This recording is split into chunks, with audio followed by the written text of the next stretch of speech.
Al principio, el mundo era un lugar de asombrosa perfección, un paraíso diseñado por Dios para reflejar su bondad y armonía. Según el relato bíblico, Dios creó el cielo, la tierra y todo lo que habita en ella en 6 días, cada acto de creación revelando una faceta de su grandeza y amor. Al final de este proceso se nos dice: Dios vio todo lo que había hecho y era muy bueno. Génesis 1:31.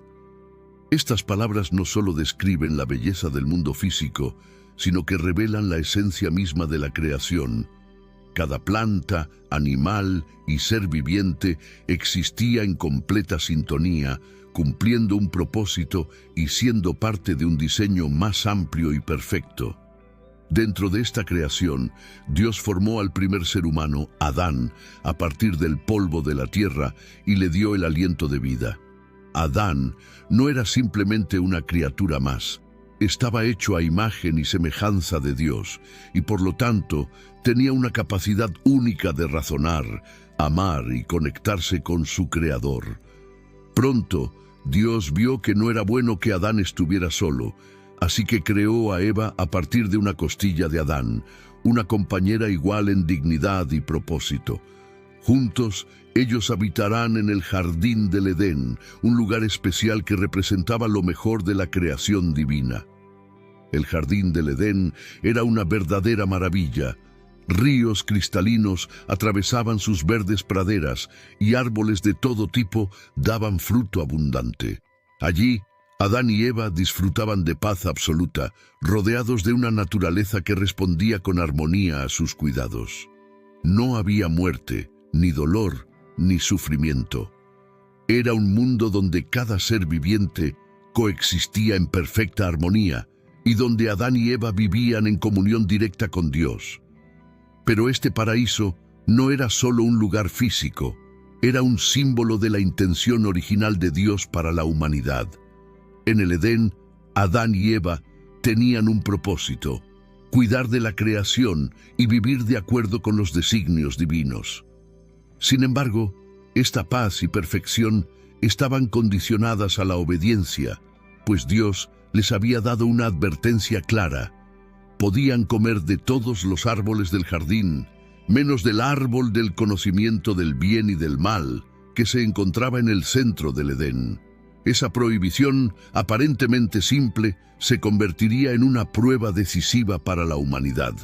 Así, el escenario estaba listo en este primer mundo perfecto. Sin embargo, la tranquilidad y el orden que existían en el jardín del Edén pronto serían desafiados. El plan original de Dios para la humanidad estaba a punto de enfrentar una transformación dramática que cambiaría el destino de Adán, Eva y de todas las generaciones futuras. La paz y la inocencia del jardín del Edén no durarían para siempre. La perfección del primer mundo pronto se vería amenazada cuando la humanidad se enfrentó a su primera gran prueba. En el centro del Edén, junto a los árboles frutales de todas las variedades, se encontraba el árbol del conocimiento del bien y del mal. Aunque Dios había dado a Adán y Eva acceso a toda la abundancia del Edén, les advirtió claramente que no debían comer de este árbol. Era un límite, un recordatorio de su dependencia de Dios y de la necesidad de confiar en Él. Pero un día, una figura astuta y engañosa apareció en el jardín, la serpiente quien con palabras de duda y tentación se dirigió a Eva. ¿Con qué Dios os ha dicho, no comáis de ningún árbol del huerto?, preguntó la serpiente, cuestionando las instrucciones de Dios y sembrando la duda en el corazón de Eva. Convencida por la seducción de la serpiente, Eva comió del fruto y luego lo compartió con Adán, quien también cedió a la tentación. En ese instante, algo fundamental cambió. La inocencia que había definido su existencia se desvaneció, y ambos sintieron una extraña sensación de vergüenza y vulnerabilidad. Se dieron cuenta de que estaban desnudos, y por primera vez sintieron la necesidad de cubrirse. La desobediencia había roto la armonía entre ellos y Dios. La relación pura y directa que disfrutaban se había fracturado y ahora había un abismo de culpa y temor. Al oír la voz de Dios que caminaba en el jardín, Adán y Eva intentaron esconderse, pero Dios los confrontó con una pregunta que resonaría a lo largo de la historia humana. ¿Has comido del árbol del cual te mandé que no comieses? En ese momento, la consecuencia de su desobediencia se hizo evidente. Dios, en su justicia, no podía ignorar el pecado. Les explicó las repercusiones de su acto. Por cuanto comiste del árbol del cual te mandé diciendo, no comerás de él, maldita será la tierra por tu causa. Génesis 3:17. Así, el Edén se convirtió en un recuerdo perdido y Adán y Eva fueron expulsados del jardín. La tierra, antes dócil y generosa, ahora sería un lugar de trabajo y sufrimiento. La muerte, el dolor y el esfuerzo formaron parte de la vida humana desde aquel momento, mientras una humanidad imperfecta y alejada de Dios comenzaba su existencia fuera del paraíso. Aunque Dios los vistió con pieles antes de enviarlos fuera, era claro que el mundo nunca volvería a ser el mismo. La caída de Adán y Eva no solo marcó su destino, sino el de toda su descendencia. A partir de ese momento, el pecado y la imperfección se arraigarían en el corazón humano, iniciando una lucha constante entre el bien y el mal que definiría la historia de la humanidad. Pero incluso en medio de la sentencia, Dios dejó entrever una promesa de redención, de una futura restauración, que sería la esperanza de generaciones futuras en un mundo que se volvía cada vez más oscuro y distante del propósito original de su Creador. Tras la expulsión de Adán y Eva del Edén, la humanidad comenzó a expandirse y a adaptarse a un mundo que ya no respondía con la docilidad del paraíso. Adán y Eva tuvieron hijos, y entre ellos los más conocidos son Caín y Abel, cuyos destinos no solo marcarían la primera tragedia familiar, sino también el inicio de un ciclo de conflicto en la historia humana.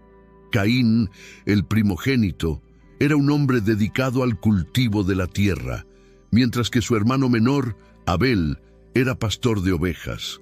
Ambos ofrecían sacrificios a Dios, pero mientras la ofrenda de Abel fue bien recibida, la de Caín fue rechazada.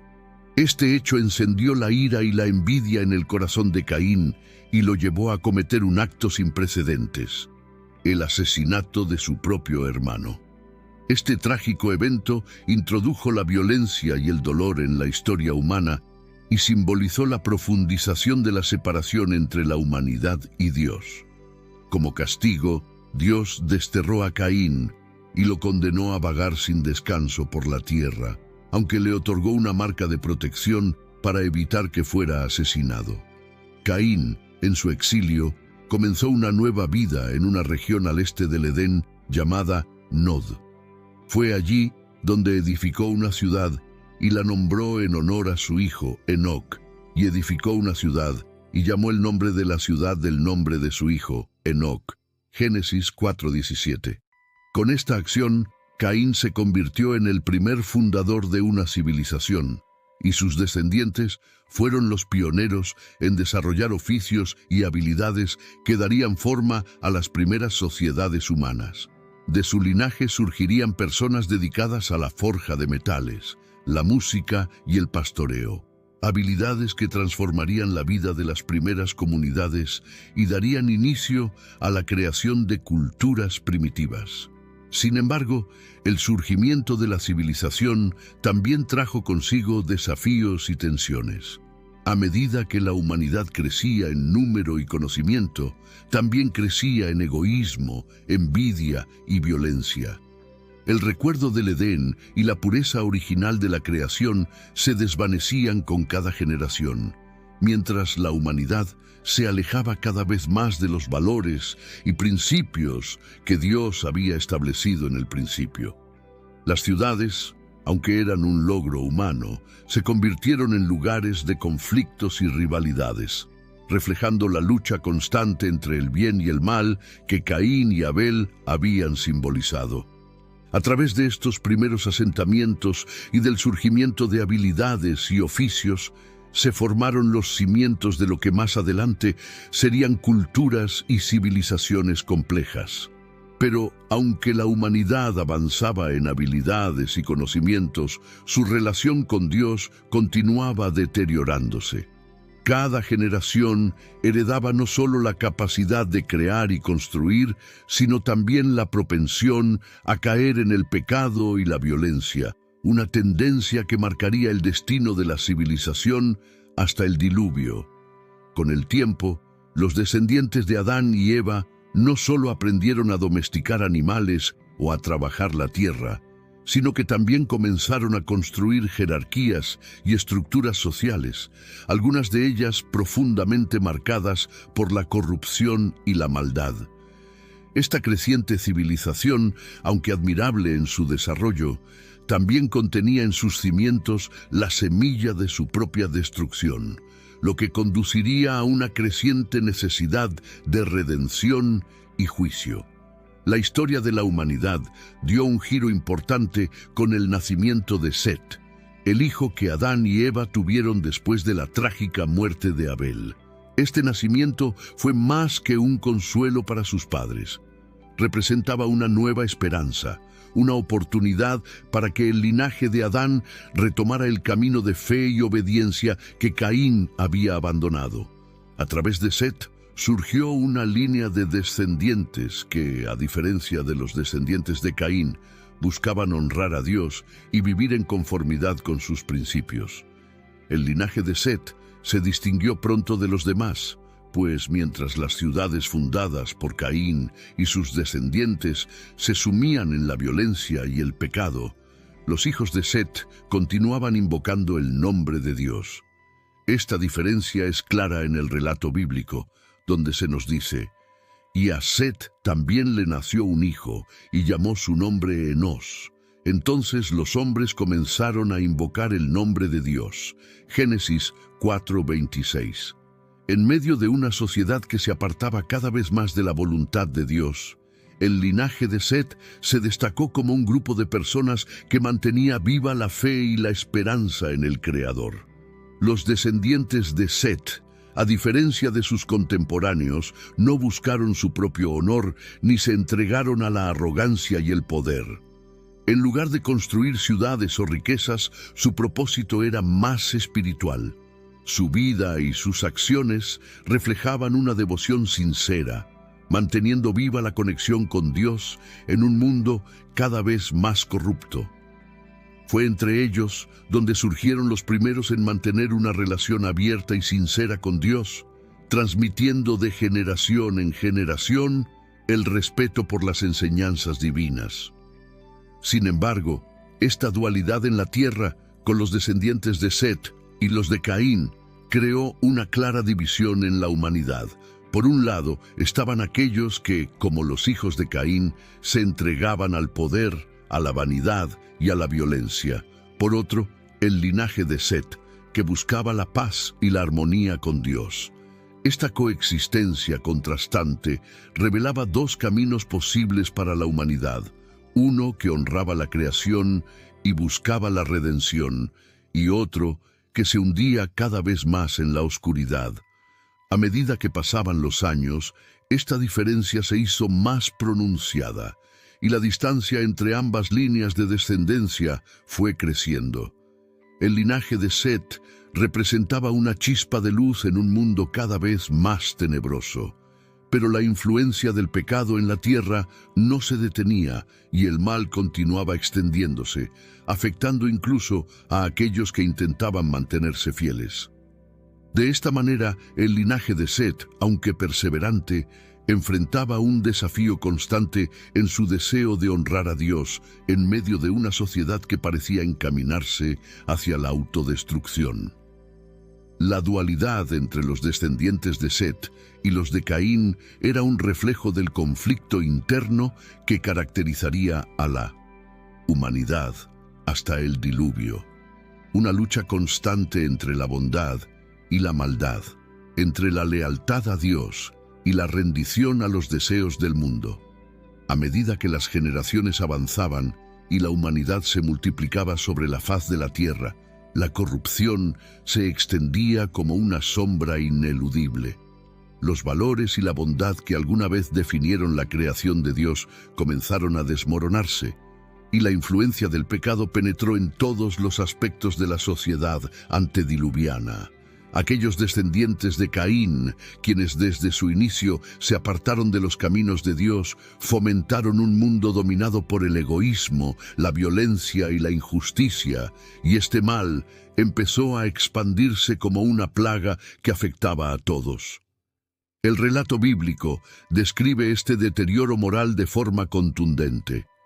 Y vio Jehová que la maldad de los hombres era mucha en la tierra, y que todo designio de los pensamientos del corazón de ellos era de continuo solamente el mal. Génesis 6:5. En lugar de mantener un propósito noble o de buscar la paz, los hombres se entregaron por completo a la depravación. El mal, que una vez se limitó a un acto de envidia y asesinato entre hermanos, se había transformado en una sociedad donde la violencia y la traición eran comunes, y el respeto por la vida y la dignidad habían desaparecido por completo. Los tiempos antediluvianos fueron marcados por el abuso de poder y una creciente injusticia que convertían al mundo en un lugar peligroso. Los fuertes oprimían a los débiles y la codicia impulsaba las acciones de muchos. La moralidad y la justicia, elementos que habían sido intrínsecos al diseño divino, ya no eran respetados. En su lugar, cada hombre buscaba su propio beneficio, sin importar las consecuencias para sus semejantes. La corrupción también tocó aspectos más profundos de la existencia humana, distorsionando las relaciones y los vínculos que debían unir a las personas. Las familias y comunidades que deberían haber sido pilares de amor y apoyo mutuo se convirtieron en focos de rivalidad y odio. Las pasiones descontroladas y los deseos insaciables dominaban a los hombres, quienes ya no sentían remordimiento ni reconocían límites.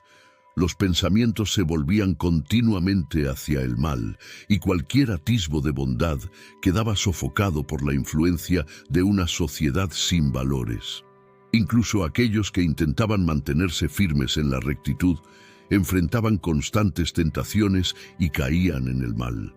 La decadencia era tal que la maldad parecía ser la norma y el bien un esfuerzo condenado a la derrota. La violencia y la falta de respeto por la vida se multiplicaban y la humanidad se convertía en una sombra retorcida de lo que había sido en su origen. Cada día los actos de crueldad y las injusticias aumentaban y el amor por Dios y por el prójimo se volvía una rareza casi extinta. Ante tal panorama, Dios miró a la tierra y se encontró con una creación en ruinas, donde la esperanza y la bondad parecían haber desaparecido. La corrupción de la humanidad se había convertido en una afrenta a su voluntad y en una burla al propósito original de la creación. La paciencia divina estaba llegando a su límite, y el futuro de la humanidad pendía de un hilo, amenazado por la decisión divina de poner fin a este ciclo de depravación y maldad que dominaba el mundo. En medio de la creciente corrupción y el desmoronamiento moral de la humanidad, un suceso enigmático y sobrenatural capturó la atención de aquellos tiempos: la llegada de los Nefilim y la unión entre los llamados hijos de Dios y las hijas de los hombres.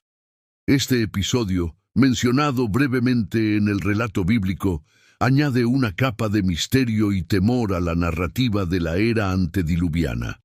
El pasaje lo describe así: había gigantes en la tierra en aquellos días, y también después que se llegaron los hijos de Dios a las hijas de los hombres.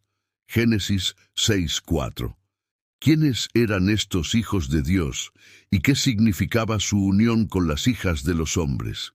Algunos interpretan a los hijos de Dios como seres celestiales que, atraídos por las mujeres humanas, desobedecieron su propósito original y cruzaron una línea sagrada.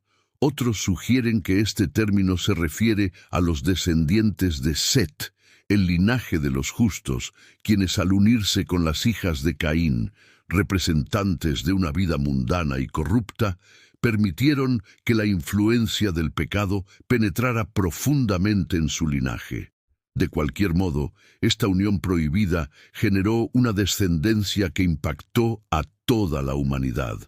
Los Nefilim, o gigantes, surgieron como resultado de esta unión, descritos como seres temibles de gran tamaño y fuerza. En las mentes de las personas de esa época, estos gigantes simbolizaban algo más que poder físico. Representaban el caos y la ruptura de los límites divinamente establecidos.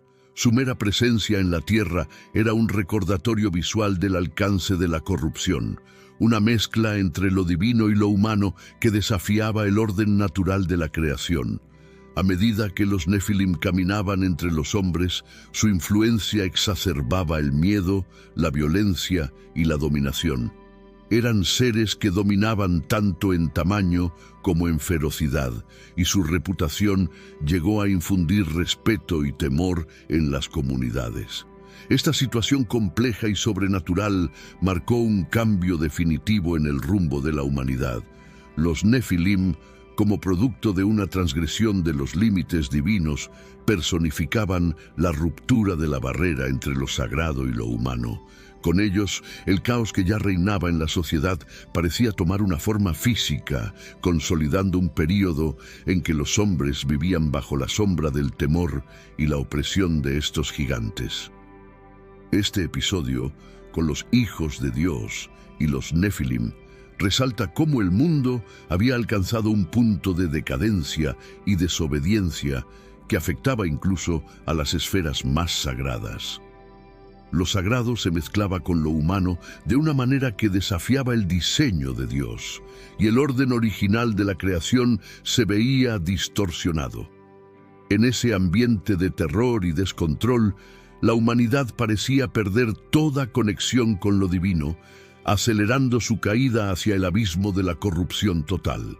A medida que la corrupción y la maldad consumían el mundo, la reacción de Dios ante esta degradación se manifestó con una profunda tristeza y decepción. La humanidad, que había sido creada a su imagen y bajo su amorosa intención de bondad y orden, se había desviado al extremo, abrazando la violencia, la injusticia y el pecado en todas sus formas. Ya no quedaba en el hombre el propósito para el que fue concebido, y esta pérdida pesaba sobre el corazón de Dios. En el relato bíblico, esta decepción se expresa de manera contundente. Y se arrepintió Jehová de haber hecho hombre en la tierra, y le dolió en su corazón. Génesis 6:6. Este dolor divino no es simplemente un sentimiento pasajero, representa la gravedad de la corrupción humana, un abismo que parecía infranqueable.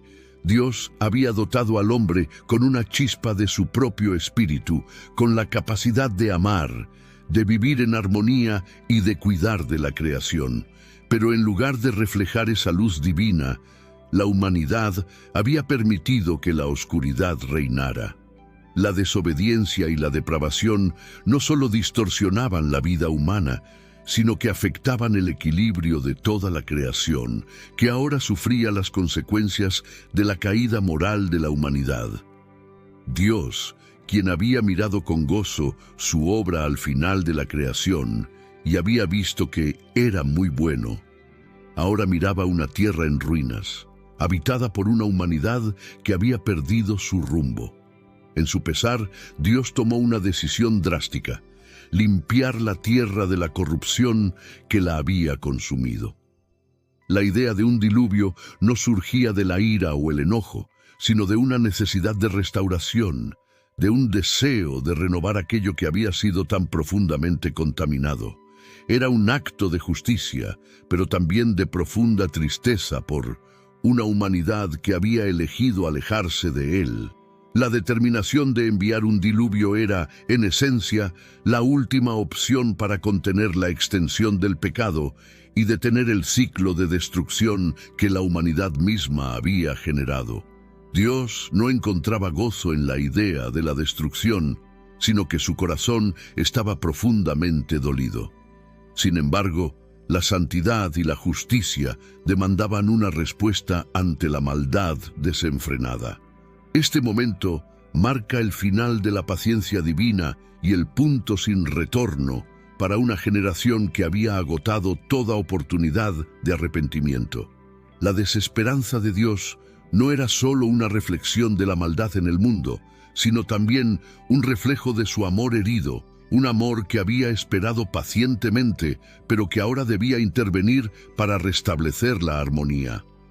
La humanidad había perdido su camino, y en este acto, Dios planeaba dar una nueva oportunidad a su creación. Finalmente llegó el momento en que se cumplió lo que Dios había anunciado: el diluvio, un evento de proporciones inimaginables que cambiaría la faz de la tierra y purificaría la creación. Noé, su familia y los animales que Dios había enviado entraron en el arca, y entonces las puertas fueron cerradas. La humanidad, ajena al peligro que se cernía sobre ellos, seguía con su vida hasta que los cielos se abrieron y las aguas comenzaron a caer sin cesar. El suelo también se rompió, y fuentes de agua brotaron desde las profundidades, uniendo el cielo y la tierra en una inundación sin escapatoria. Como relata la Escritura, y se cerraron las fuentes del abismo, y las cataratas de los cielos fueron detenidas. Génesis 8:2. Durante 40 días y 40 noches, la lluvia cayó en torrentes, sin descanso, mientras las aguas se alzaban cada vez más. Los ríos, lagos y mares se desbordaron cubriendo montañas y colinas. La vida, tal como la conocía la humanidad, fue arrasada en un mar sin fin, y todo ser viviente que no estaba en el arca pereció bajo la fuerza de las aguas. Este acto de destrucción no era solo una muestra de la justicia de Dios, sino también una forma de restaurar la pureza en una creación que había sido corrompida hasta sus cimientos.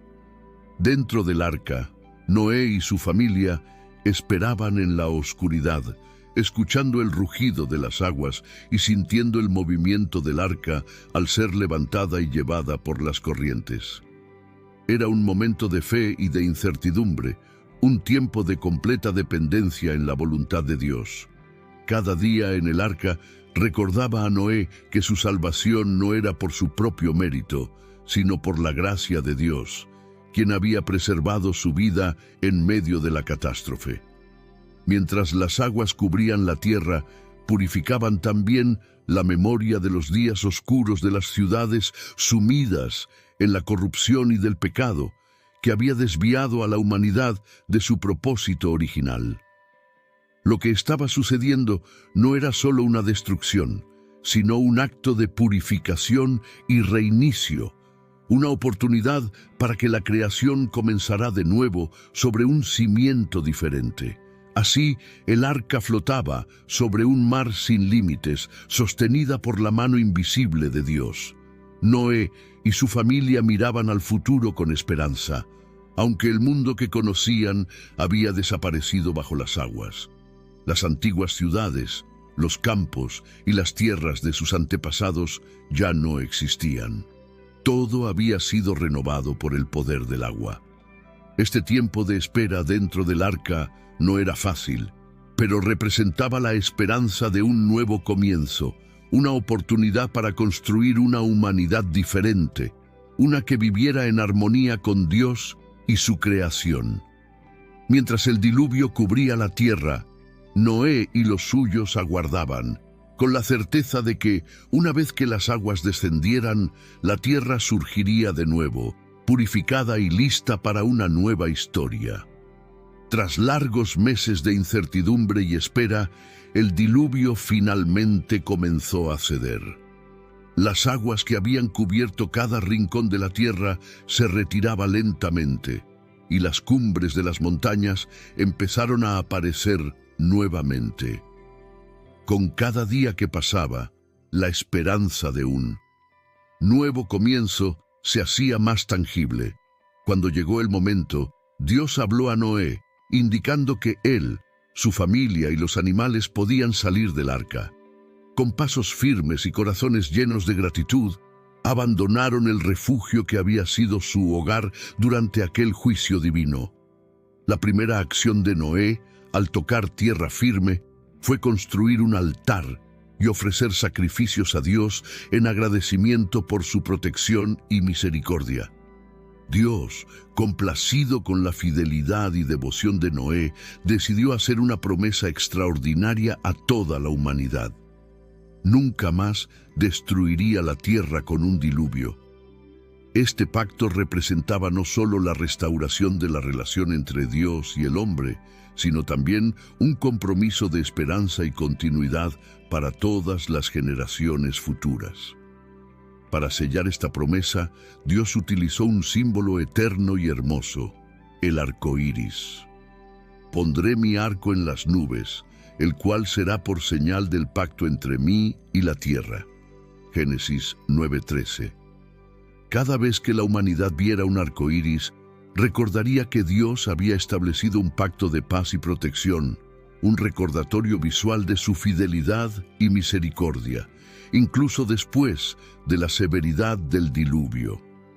Este nuevo comienzo no solo marcaba el inicio de una era sin la corrupción que había prevalecido antes del diluvio, sino también una oportunidad para que la humanidad renovada viviera en armonía con Dios.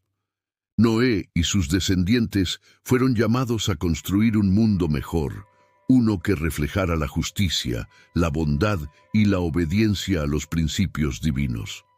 A medida que Noé y su familia se establecían en esta tierra renovada, el arco iris permanecía como testimonio de la alianza divina.